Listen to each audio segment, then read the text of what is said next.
Good evening बच्चों। आज की क्लास में हम जो चीज पढ़ने वाले हैं, ठीक है, उसके पहले हम उसके बारे में बात करने वाले हैं। ठीक है, एक्चुअली आप लोग क्लास 10th से क्लास 11th में आ रहे हैं, इसलिए आप सभी का बहुत बहुत स्वागत है कक्षा 11 में। ठीक है, और हमारी शुभकामनाएं भी हैं कि आप इस क्लास में और इसके आगे बाद में आने वाली क्लास 12th में बहुत अच्छे से अच्छा स्कोर करें। इसके लिए हम पहले से ही आपको शुभकामनाएं दे रहे हैं। ठीक है, लेकिन अपनी हमारा जो सब्जेक्ट है, इसे मैथमेटिक्स कहते हैं, हिंदी में गणित कहते हैं, उसके बारे में भी थोड़ी सी बात करना है। ठीक है, गणित एक ऐसा सब्जेक्ट है जिसकी आप जितनी अधिक प्रैक्टिस करोगे वो चीज आपको उतनी ही ज्यादा आएगी। ठीक है, क्लास 11th की मैथ्स का मैक्सिमम पार्ट क्लास 12th से रिलेटेड है और क्लास 12th आपका बनाता है बोर्ड्स का रिजल्ट। क्लास 12th से डिसाइड होता है, ठीक है, कि आप क्या कर पा रहे हैं, उसका रिजल्ट बहुत कुछ डिसाइड करता है। लेकिन उस रिजल्ट को डिसाइड करने के लिए क्लास 11th की मैथमेटिक्स आना आपको बहुत जरूरी है। ठीक है, मैथ्स एक ऐसा सब्जेक्ट है, अगर ये सब्जेक्ट आपका अच्छा है तो मैथ्स एक्चुअली होता क्या है कि माइंड की शार्पनेस को बढ़ाता है। माइंड की शार्पनेस को बढ़ाने का मतलब है कि आपकी सोचने की, समझने की क्षमता को बढ़ा देता है, और जब क्षमता को बढ़ा देगा, ठीक है, तो आप किसी भी सब्जेक्ट को बहुत आसानी से चुटकी में पढ़ लेंगे। मैथमेटिक्स ऐसा सब्जेक्ट है, मैथ्स अच्छी तो फिजिक्स अच्छी हो गई, और मैथ्स भी अच्छी है तो केमिस्ट्री भी अच्छी हो जाएगी। यहां तक कि अगर किसी बच्चे की मैथमेटिक्स अच्छी है तो इवन हिस्ट्री को भी वो समझ समझ के पढ़ लेगा। उसके लिए मैथ्स अगर अच्छी है तो उसके लिए हिस्ट्री भी अच्छी हो जाएगी। और आपने देखा होगा, ठीक है, जो मैथ्स वाले बच्चे हैं वो बहुत जल्दी से आगे निकल जाते हैं। कई बार तो हमने ये भी देखा है कि कई एक बच्चे हमारे स्टूडेंट एक दो हैं जो मैथ्स में बहुत अच्छे थे, बाद में चल के कवि बन गए, अच्छी अच्छी कविताएं लिखते हैं। ठीक है, खैर वो एक अलग बिंदु हो गया, अलग टॉपिक हो गया। तो आज हम क्लास 11th में जैसे ही आप आए हैं, आपको स्वागत करने के साथ साथ आपको बताने वाले हैं कि क्लास 11th का सिलेबस क्या है।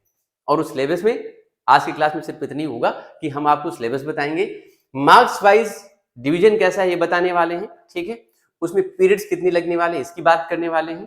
ठीक है, लेकिन उसके पहले हम आपको हमारी जो वेबसाइट है फनल इडू वर्ड, उसके बारे में हम आपसे बात करेंगे। उसमें बात क्या करना है आपको बताना है भाई, कि हमारी जो फनल इडू वर्ड है इसमें आप देखिए, इसमें आप क्या कर सकते हैं, हमारी इस वेबसाइट पे बहुत सारी चीजें हैं। ठीक है, आप किसी भी कोर्स को सीधे लाइव जाकर के ज्वाइन कर सकते हैं। ठीक है, कैसे ज्वाइन कर सकते हैं, सपोज आप देखिए कोर्सेज में आइए। सबसे पहले कोर्सेज में आप देखिए कौन कौन से कोर्सेज है। यहाँ से क्लास 10, 11th, ठीक है, 11th की केमिस्ट्री है, 11th की फिजिक्स है, और इसमें क्या होगा 11th 12th की केमिस्ट्री है, 12th की फिजिक्स है, 12th की मैथमेटिक्स है, ऐसे सारे सब्जेक्ट्स हैं। ठीक है, और आप देख रहे हैं तो ये सारी चीजें आप ज्वाइन कर सकते हैं। ठीक है, अगर आप देख लीजिए, अब ये जैसे आप यहाँ पे देख रहे हैं कि एक मिनट को थोड़ा भाई नीचे आना चाहिए। तो फिजिक्स हो गया क्या, एक मिनट, यहां से जाइए थोड़ा नीचे, ये देखिए। और आपको अगर कुछ पढ़ना है, ठीक है, कुछ पढ़ना है आपको, कभी कोई बुक्स पढ़नी है जिसके लिए कोई चार्ज नहीं लेते हैं। ठीक है, कोई फीस नहीं, इसके लिए आप फ्री ऑफ कास्ट हमारी डिजिटल बुक्स में जाकर के यहाँ पे आप देखिए जो भी कोर्स आपने सिलेक्ट किया हुआ है, ठीक है, जो भी क्लास में आप हैं उस क्लास में जाकर के हमारी जो डिजिटल बुक्स है जो मेरी वेबसाइट पे पढ़ी हुई है, बहुत अच्छे से लिखी हुई है, ठीक है, उनको जाकर के आप यहाँ से सिलेक्ट करके और पढ़ सकते हैं। अगर आपको किसी तरीके से मुझे कांटेक्ट करना है तो कांटेक्ट करने के लिए भी आप क्या कर सकते हैं, यहाँ पे सीधे सिंपल सा आपने क्या करना है, यहाँ पे नाम लिखना है, ईमेल एड्रेस डालना है, मैसेज टाइप करना है और इस व्हाट्सएप जाके सबमिट कर देना है। ठीक है, यहाँ पे टिक कर लीजिए और आपका मैसेज हमारे पास तक पहुंच जाएगा and I will contact you. Okay, इस तरीके से हम देख रहे हैं कि आप फनल इडू वर्ड में जाकर के आप बहुत से फायदे भी उठा सकते हैं। ठीक है, तो अभी हम बात कर रहे थे क्लास 11th के सिलेबस की बात कर रहे थे। ठीक है, क्लास 11th का जो सिलेबस था हम उसकी बात कर रहे थे। क्लास 11th का सिलेबस मैथमेटिक्स का, ठीक है, जो आपके सामने 2023 और 24 के लिए है वही ओपन है। सबसे पहला टॉपिक हमारा जो है वो है sets and functions. Sets and functions आप देख रहे हैं, सेट्स क्या है और फंक्शंस क्या है। ठीक है, एक्चुअल में है क्या कि पूरी जो मैथमेटिक्स स्टार्ट होती है वो यही सेट्स से स्टार्ट होती है। इस सेट से ही स्टार्ट होगी। Set is very very important topic. Set क्या है? बहुत ही इंपॉर्टेंट टॉपिक है, क्योंकि सेट से निकलता है रिलेशन, और फिर सेट से क्या निकलता है? फंक्शन निकलता है।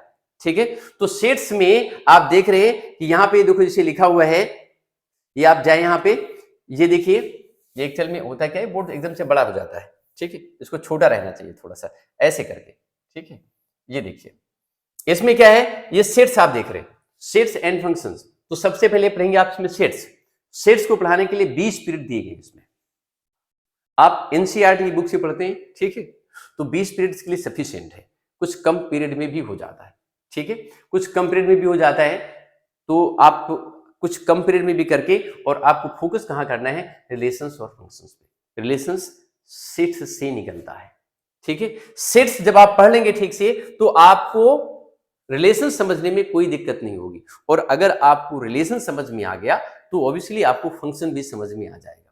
रिलेशन और फंक्शंस ये ऐसे टॉपिक्स हैं जिनके बिना क्लास 11th और 12th की मैथमेटिक्स अधूरी सी लगती है, ये इम्पॉसिबल सी लगती है।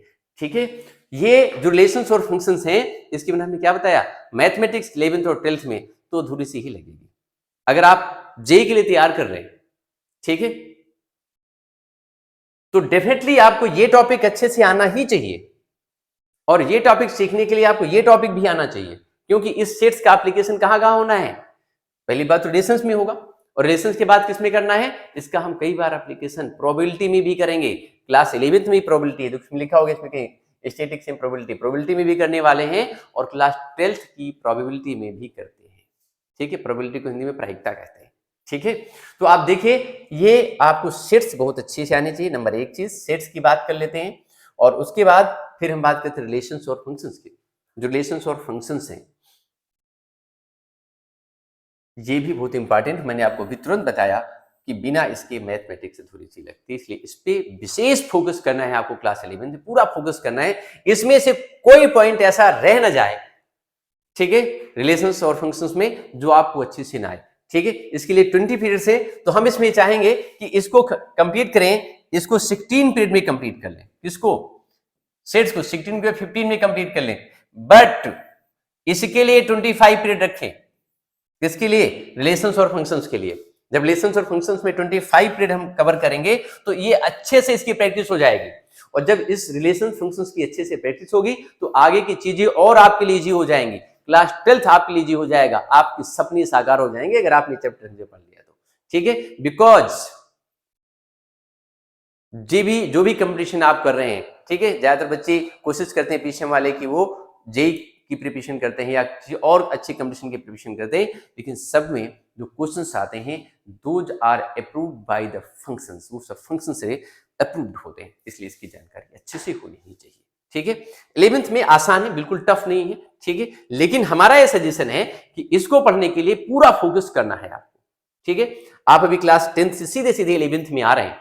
ठीक है, जब 11th में आप आ रहे हैं, तो आपको हमारी बात पे इतना जरूर ध्यान देना है कि इस चैप्टर को बहुत अच्छे से पढ़ना है। एक एक पॉइंट हम आपको कायदे से समझाएंगे। ठीक है, एक एक पॉइंट आपको समझ में आएगा, नहीं आता है आप हमसे पूछेंगे, हम आपको हर एक चीज बताएंगे। ठीक है, अब इसके बाद जब रिलेशंस और फंक्शंस हो जाएंगे, तो हमारा अगला टॉपिक आता है जिसे हम क्या बोलते हैं, जिसे कहते हैं ट्रिग्नोमेट्रिक फंक्शंस। क्लास 10th में जो आपने ट्रिग्नोमेट्री पढ़ी हुई है वो बहुत ही कम है, बहुत ही छोटी, sine cos tan cot second cosec वहां तक पढ़ा हुआ है, यहाँ पर इसका ब्रॉड रूप आ जाता है। अच्छा, ये इंपॉर्टेंट इतनी क्यों ज्यादा हो जाती है, यहाँ पे हमने इसको ज्यादा फोकस क्यों कर रहे हैं, इसको ज्यादा क्यों पढ़ना है इसको? जो ट्रिग्नोमेट्रिकल फंक्शंस हैं यहाँ पे, जो ट्रिग्नोमेट्री आप देख रहे हैं, ठीक है, जो ट्रिग्नोमेट्री आप देख रहे हैं, ट्रिग्नोमेट्री जो क्लास 11th की आपकी अच्छी सी प्रिपेयर होगी, तो जब आप क्लास 12th में जाओगे ना, ठीक है, आपको एनसीईआरटी बुक से पढ़ेंगे आप, वहां पर थोड़ी थोड़ी क्वेश्चंस दिए हुए, आप उन थोड़ी थोड़ी को मत पढ़िए, आप ज्यादा ज्यादा क्वेश्चंस को करिए। हमारी बुक्स देखिए, हमारी फनल एडू वर्ड पे हमारी बुक्स पढ़ी है मैथमेटिक्स, वहां पर जाइए, वहां बहुत सारी बुक्स मिलेंगी आपको। ठीक है, बहुत सारे क्वेश्चंस मिलेंगे, उनकी प्रैक्टिस करिए आप। ठीक है, ट्रिग्नोमेट्री क्लास 11th की जो है, इसमें कोई लापरवाही नहीं करनी है आपको इसे बहुत अच्छे से पढ़ना है, बहुत समझ के पढ़ना है, और कायदे से पढ़ करके उसको समझ लेना है, क्योंकि इसका एप्लीकेशन क्लास 12th में बहुत ज्यादा है।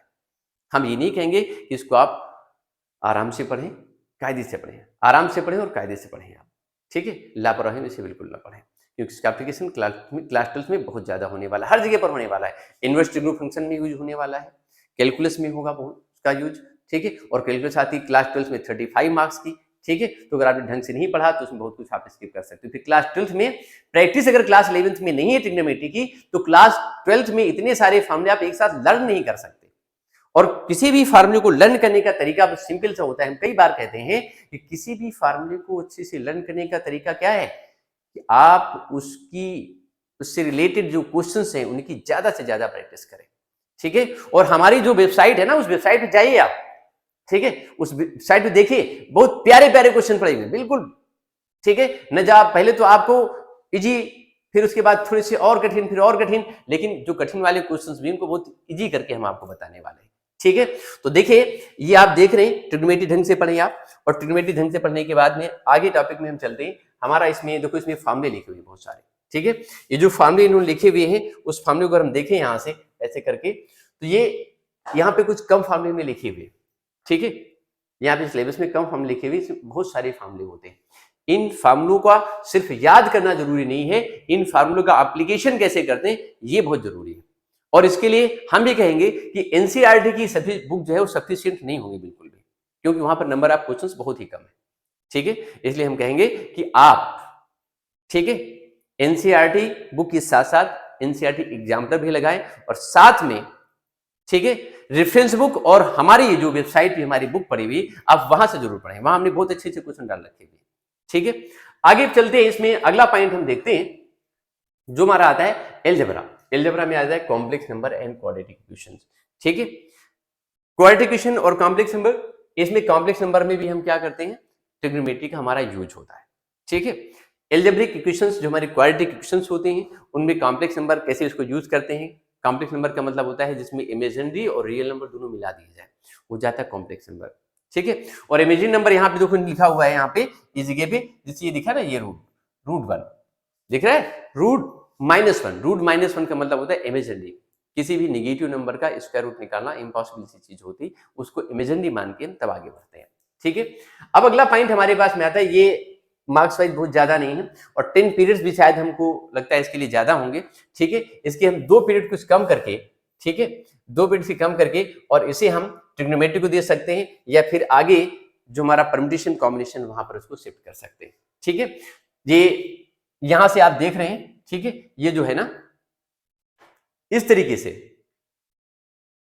कॉम्प्लेक्स नंबर को ढंग से पढ़ने के लिए, ठीक है, आपको इमेजिनरी नंबर की जानकारी होनी चाहिए। इसमें पोलर फॉर्म आएगा, ठीक है, और शायद लास्ट वाले सेशन में पोलर फॉर्म हटा दी गई थी, लेकिन आपने पढ़नी है और हम आपको पढ़ाने वाले भी हैं, ठीक है, क्योंकि इसका एप्लीकेशन जेईई में तो होता ही होता है, ठीक है। जब वहां पर होता है तो, और एनसीईआरटी में भी गिवन है, तो हम उसको छोड़ने वाले नहीं, ठीक है। हम आपको सब कवर करके बताने वाले हैं। आगे इसमें आते हैं लीनियर इनइक्वालिटीज। लीनियर इनइक्वालिटीज ये मार्क्स वाइज कवर करता है, ठीक है, बहुत ज्यादा तो कवर नहीं करता है, ठीक है, लेकिन इसका एप्लीकेशन इसलिए जरूरी है लीनियर इनइक्वालिटी का, बिकॉज इससे रिलेटेड एक चैप्टर क्लास 12th में है, लीनियर प्रोग्रामिंग। अगर ये ढंग से यहाँ पे आपने नहीं पढ़ा तो वहां पर आपको दिक्कत आएगी, तो हमें इससे भी ढंग से पढ़ना है, लीनियर प्रोग्रामिंग को भी। अब आते हैं परम्यूटेशन और कॉम्बिनेशन पे। परम्यूटेशन और कॉम्बिनेशन क्या होता है? Permutation and combination. परम्यूटेशन का मतलब बच्चों सीधा सा है, ठीक है। हम आपको बता दें, आप क्लास 11th में आए, ठीक है, तो कुछ चीजें बिल्कुल नए नए वर्ड आपको दिखाई देंगे, लेकिन वो चीजें बहुत इजी हैं, बिल्कुल भी टफ नहीं है। मेरी बात समझना, जैसे सपोज आप परम्यूटेशन का मतलब होता है दी भी ऑब्जेक्ट, जितने भी ऑब्जेक्ट गिवन हैं उनके कितने अरेंजमेंट पॉसिबल है, this thing is called the permutation. जैसे सपोज ये हम मान लें कि एक ऑब्जेक्ट ए है, एक है बी है, तो ए और बी को यहां पर रखने के दो, एक तरीका ये हो गया, दूसरा क्या हो सकता है बी इंटू बी और ए बी, दूसरा क्या हो सकता है बी ए। तो इन दो ऑब्जेक्ट को अरेंज करने के तरीके कितने हो गए, 2 हो गए। और ऐसे ही अगर ए बी सी करके दिए हुए हैं, ठीक है, तो ए बी सी 3 ऑब्जेक्ट हैं, तो इन 3 ऑब्जेक्ट को अरेंज करने के तरीके कितने हो सकते हैं, 6 तरीके हो सकते हैं। तो परम्यूटेशन होता है गिवन ऑब्जेक्ट को अरेंजमेंट करना, ये परम्यूटेशन में आता है, ठीक है। उसके बाद फिर हमारे पास में आता है कॉम्बिनेशन। कॉम्बिनेशन का मतलब होता है परम्यूटेशन से थोड़ा सा हल्का सा चेंज, गिवन ऑब्जेक्ट्स में कुछ ऑब्जेक्ट को चूज कर लेना, सिलेक्ट करना, ठीक है। Number of selections are called the combination, उसको हम क्या बोलते हैं, कॉम्बिनेशन बोलते हैं। सिलेक्शन को हम क्या बोलते हैं, जैसे सपोज आपकी क्लास में 40 स्टूडेंट्स हैं, उन 40 स्टूडेंट्स में से आपको 11 स्टूडेंट्स की क्रिकेट टीम बनानी है, ठीक है। तो 40 स्टूडेंट्स की क्लास में से 11 स्टूडेंट्स की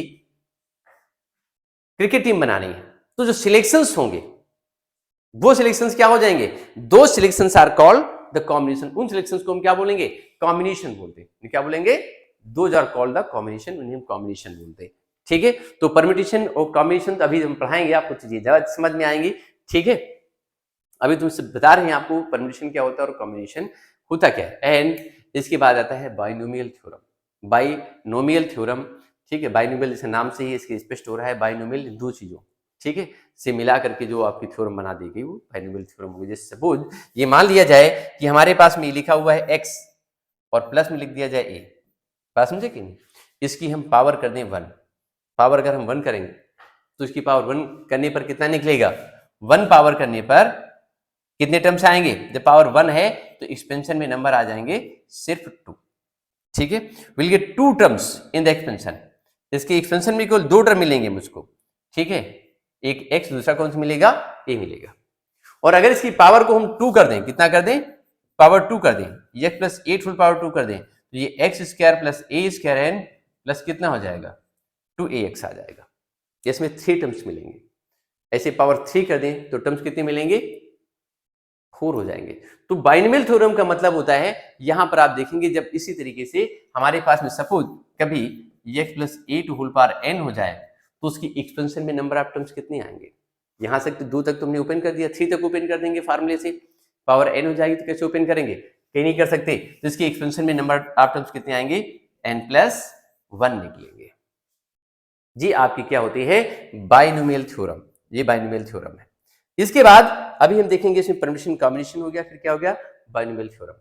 और जो अगला टॉपिक आप पढ़ रहे हैं ये binomial, permutation combination, linear inequalities, complex number, ये सब चीजें क्या थी, ये आपके लिए बिल्कुल नई है बच्चों, ठीक है, लेकिन है बहुत इजी। आप मेरी क्लास में परमानेंट अगर बने रहेंगे तो ये चीजें ऐसी कोई भी इसमें चीज नहीं है जो आपको टफ लगेगी, आई प्रॉमिस। हर एक चीज को बहुत आसान करके हम आपको बताने वाले हैं, ठीक है। अगला पॉइंट हम देखते हैं, जैसे इसमें हमारा अगला टॉपिक जो है वो है सीक्वेंस एंड सीरीज। सीक्वेंस और सीरीज में क्या होता है, देखिए सीक्वेंस और सीरीज आप क्लास 10th में भी पढ़ चुके हैं, ठीक है। इसे अरिथमेटिक प्रोग्रेशन भी बोलते हैं। सीक्वेंस एंड सीरीज ये आप जानते हैं, लेकिन आपने क्लास 10th में सिर्फ एपी पढ़ा हुआ है, ठीक है। आपने सिर्फ उसमें एपी पढ़ा हुआ है, एएम के बारे में शायद भी पढ़ा होगा, ठीक है। तो आप देखिए, जैसे आप देख रहे हैं ये अरिथमेटिक मीन और सीक्वेंस एंड सीरीज, ठीक है, ये चीज जो आप देख रहे हैं ये आपने क्लास 10th में पढ़ चुके हैं, ठीक है, काफी कुछ में अच्छे से पढ़ चुके। उसके बाद लेकिन अगर हमें जीपी मैंने नहीं पढ़ा हुआ है क्लास 10th में, जीपी को मुझे पढ़ना है। और जीपी क्या होती है, जैसे अरिथमेटिक प्रोग्रेशन जो होता है उसकी डेफिनेशन होती है, if difference between two consecutive terms in a series is same then this is called the arithmetic progression. लेकिन अगर इसमें हम ये कह दें if the ratio of two consecutive terms is the same, दो कॉन्सेक्यूटिव टर्म्स के बीच में रेशियो कैसा है, सेम है, ठीक है, तो उसे हम क्या बोलते हैं, ज्योमेट्रिक सीरीज बोलते हैं। This is called the geometric series, वो ज्योमेट्रिक सीरीज हो जाएगी। इसका भी रूल काफी अच्छा होता है, मार्क्स वाइज का वेटेज भी बहुत अच्छा है और इसका एप्लीकेशन क्लास 12 में भी होता है। ये जो टॉपिक हम परम्यूटेशन कॉम्बिनेशन बताए अभी आपको, ध्यान रखना बच्चों, ये जो परम्यूटेशन और कॉम्बिनेशन में आपने देखा अभी ये permutation combination and binomial theorem, इनका एप्लीकेशन क्लास 12 में प्रोबेबिलिटी में होता है। प्रोबेबिलिटी का क्लास 12 में वेटेज बहुत अच्छा होता है, ठीक है, इसलिए इन पे विशेष फोकस करना है आपको, अच्छे से पढ़ना है, कोई चीज छोड़नी नहीं है इसमें, ठीक है। उसके बाद अब हम अगले टॉपिक में चलते हैं और नेक्स्ट टॉपिक हमारे पास में क्या है उसकी जरा बात कर लेते हैं। अगला टॉपिक हमारे पास में है, अब इसमें आता है कोनिक्स सेक्शन। बात समझेंगे, एक मिनट, एक पॉइंट शायद इसमें छूटा हुआ है, स्ट्रेट लाइन का भी शायद छूटा है इसमें, शायद सीक्वेंस सीरीज हो गया और सीक्वेंस सीरीज के बाद में एक मिनट थोड़ा इसको नीचे लाना पड़ेगा, ऐसे करके नीचे लाओ भाई, स्ट्रेट लाइन।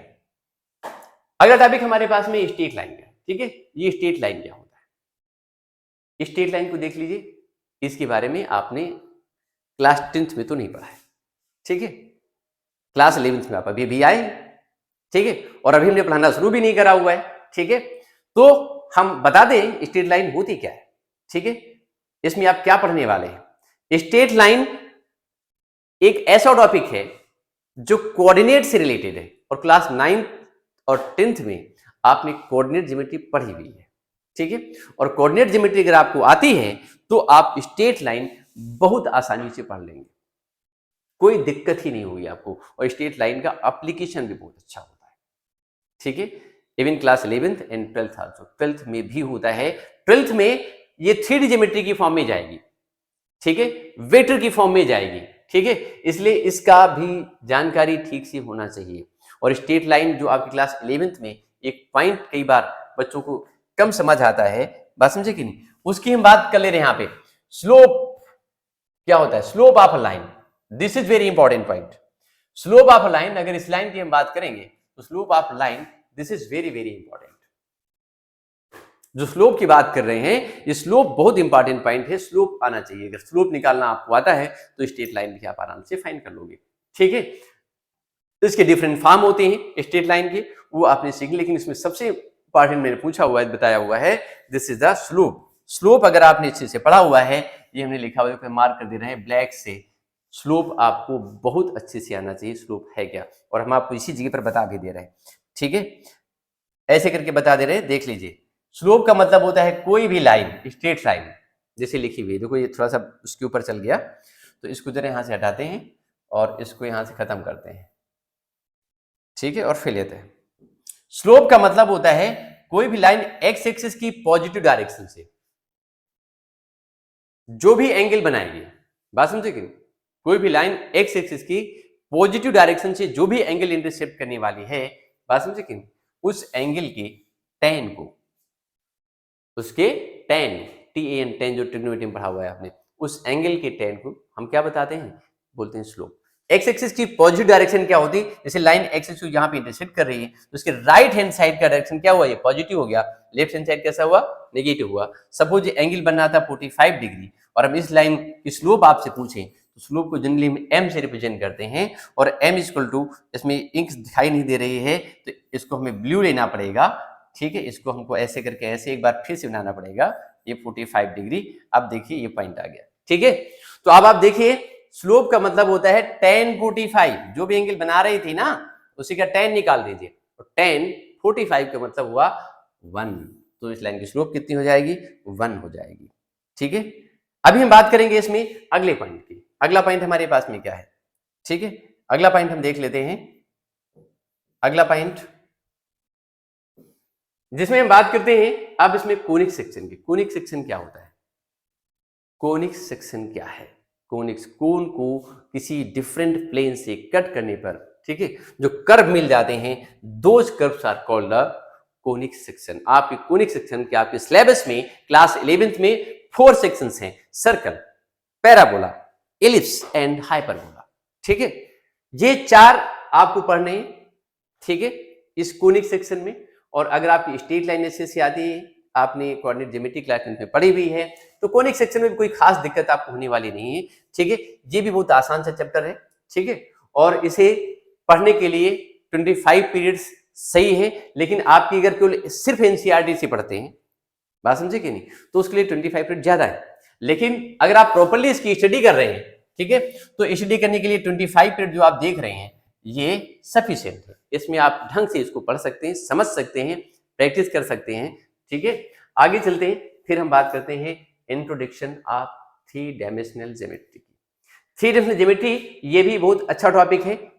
आप क्लास 11th में इसका वेटेज बहुत ही कम है, ठीक है। 1 या 2 एक्सरसाइज एनसीईआरटी में दी, छोटी छोटी से दी हुई हैं, लेकिन इसके बारे में जानकारी होना बहुत जरूरी है, क्योंकि अगर आपको जानकारी नहीं हुई तो ये मान लीजिए क्लास 12th में, ठीक है, वेक्टर एनालिसिस यानी जो वेक्टर है, और दूसरा आप ये कह सकते हैं वेक्टर के साथ साथ जो आपका 3D ज्योमेट्री वहां पर है, ठीक है, वो आपको दिक्कत करेगा। इसलिए आपको यहां से इसको पढ़ना बहुत जरूरी है, ठीक है।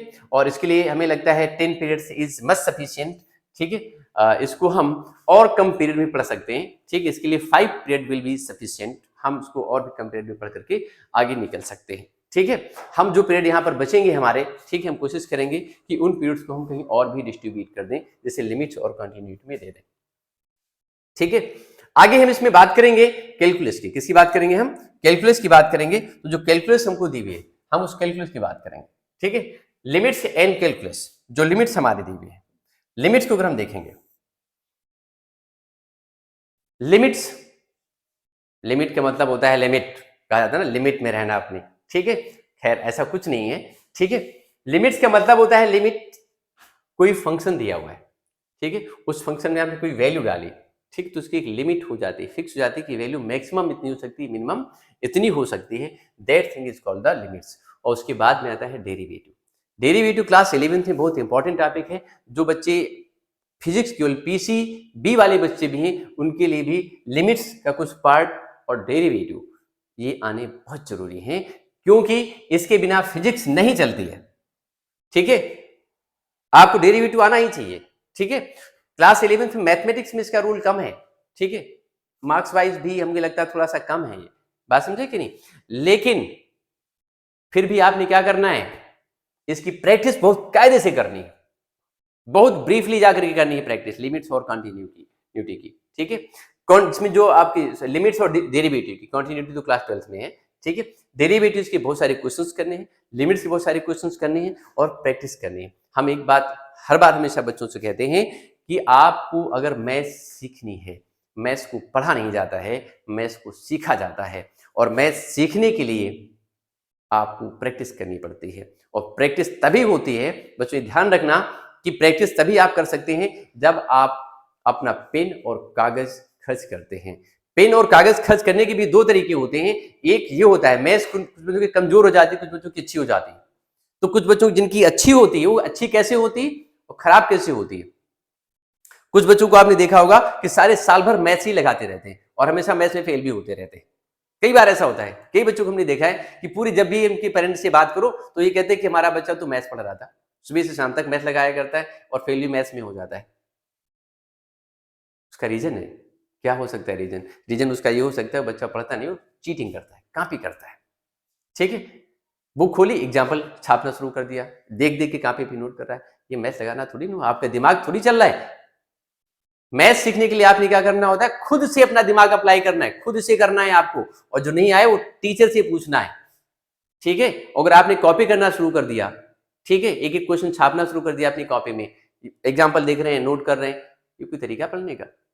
बिल्कुल ये सही तरीका नहीं है। इसके लिए, मैथ्स के लिए जरूरी है कि आपको खुद से प्रैक्टिस करनी, खुद अपना दिमाग खत्म करना, कैसे होगा ये, कैसे होगा, ठीक है। एक बार नहीं होगा, 2 बार नहीं होगा, 10 बार करेंगे, आएगा, ठीक है, जरूर आएगा, आंसर आएगा आपका।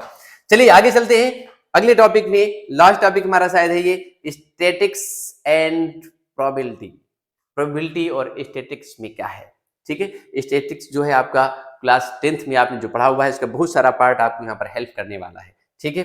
कैसे हेल्प करने वाला है देखते हैं, ठीक है। इसमें कैसे हेल्प करेगा ये, आपने पढ़ा हुआ है क्लास 10th में, मीन, मीडियन, मोड पढ़ा हुआ है, बात समझे कि नहीं। उसकी आगे की चीजें, ठीक है, measure of dispersion, range, mean, division, variance and standard division, और ये क्या लिखा हुआ है, अब ग्रुप्ड और ungrouped, grouped and ungrouped data जो गिवन है उसके बारे में स्टडी करनी। ये थोड़ी सी चीजें हैं, बहुत टफ नहीं, आसान है, ठीक है। इसके आप अच्छे से प्रैक्टिस कर लेंगे, मार्क्स वाइज का बेटेस्ट ठीक होता है।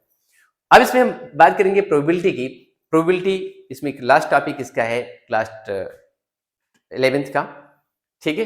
प्रोबेबिलिटी अगर आपने अच्छे से पढ़ी हुई है तो क्लास 12th में वो आपको दिक्कत नहीं करने वाली है, ठीक है। क्लास 12th में इसलिए दिक्कत नहीं करने वाली है बच्चों, इसलिए दिक्कत नहीं करेगी क्लास 12th में क्योंकि इसको आप यहाँ पढ़ करके जाओगे, ठीक है। क्लास 11th में प्रोबेबिलिटी अगर आपने ढंग से पढ़ी हुई है तो फिर आपको क्लास 12th में दिक्कत नहीं होगी, क्योंकि ये चीजें क्लास 12th में नहीं पढ़ाई जाएंगी, वहां पे सीधे आ जाएगा, ठीक है। ये अलग बात, हम क्लास 12th में जब पढ़ाएंगे, शुरू करेंगे तो एक एक चीज पढ़ाएंगे, एक एक चीज बताएंगे, सब कुछ यहां से लेके चलेंगे वहां तक, लेकिन यहां पर इनको पढ़ना बहुत जरूरी है, क्योंकि बिना इसके आप आगे नहीं पढ़ पाओगे, ठीक है।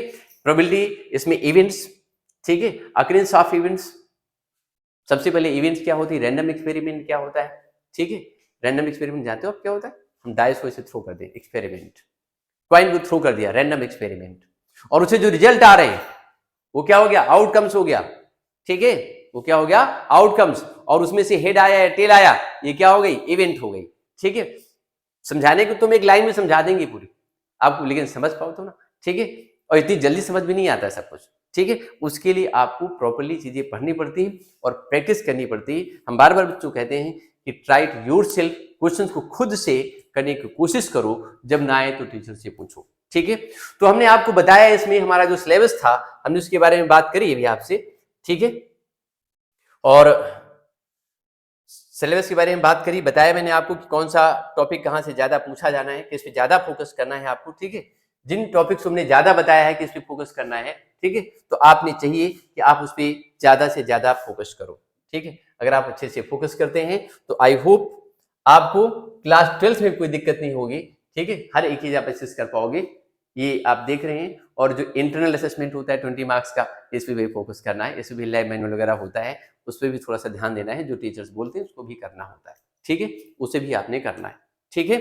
तो एक बार हम फिर से आपको बता देते हैं कि अगर आपको कोई बुक पढ़नी है, ठीक है, तो हमारा जो हमारी जो वेबसाइट है उस वेबसाइट पे जाएंगे आप, ठीक है, और वहां जा करके आप कोई भी डिजिटल बुक्स वहां से लेकर के आप उसे पढ़ सकते हैं। बात समझे कि नहीं। मैथमेटिक्स में है, एनसीईआरटी से आप सिर्फ कर रहे हैं, आपको रेफरेंस बुक से क्वेश्चंस करने, तो आप तुरंत हमारी वेबसाइट पे जाइए, वहां पे फनल edu जो काम हमारी फनल edu वेबसाइट है उसमें जाइए, वहां पे बुक सिलेक्ट करिए अपनी क्लास के अकॉर्डिंग, और उसके बाद में क्वेश्चन की प्रैक्टिस आप वहां मैक्सिमम करिए, ठीक है। तो ओके बच्चों, मिलते हैं अगली क्लास में, लाइव क्लास में मिलते हैं और आपका सिलेबस स्टार्ट करते हैं, ठीक है। नए दोस्त के साथ आप सबका एक बार मैं फिर से स्वागत करता हूं क्लास 10th में, ठीक है, और मिलते हैं फिर। Okay, thank you.